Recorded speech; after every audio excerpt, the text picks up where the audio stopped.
Young people are a vital force in shaping the present and future of any country. They are key to a flourishing society and should have all the support they need to grow into responsible and productive citizens. Sadly, though, all too often this is not the case. Meet Alex. Alex is a young man who lives in a township in South Africa. He might as well live in a slum in Venezuela, in a favela in Rio, or in certain neighbourhoods of Paris for that matter.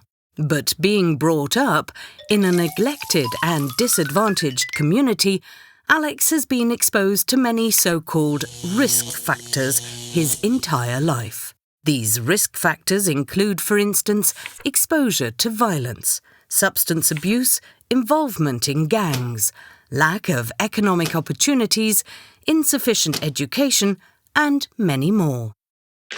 All these factors increase the chance of Alex becoming involved in violence and crime at some point in his life. Sadly, often we only start to address these problems when young people like Alex are already at high risk of becoming a danger to themselves and society, or even worse, when they have become perpetrators of violence or committed crimes. Once this happens, the criminal justice system has to deal with them, which is expensive and, at times, way too late, because Alex is already trapped in a vicious circle of crime. Punishments like incarceration sometimes even contribute to building a criminal career. But isn't there another option? Let's rewind. What if we gave Alex alternatives to his path of violence and crime from the very beginning? Maybe we can't change Alex's circumstances, but we might be able to change the way he deals with them. A very efficient way of doing this is to make sure Alex has access to so-called primary prevention activities. Sports clubs, musical classes, debating clubs, youth camps, life skills programs, after-school clubs, and so on.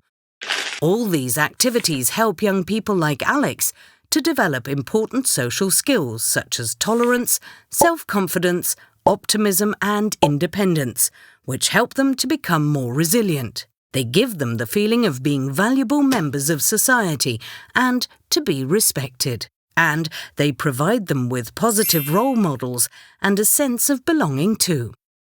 Research by the World Health Organization has, for instance, shown that life skills training programs, which are designed to help older children and adolescents manage anger, resolve conflict, and develop the necessary social skills to solve problems, can reduce adolescent violence by nearly a third.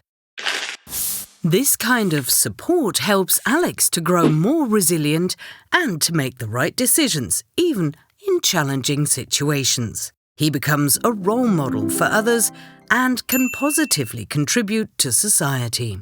This is not only much more cost-efficient than retaining them within the criminal justice system, but also more sustainable. Young people are a huge asset to any country.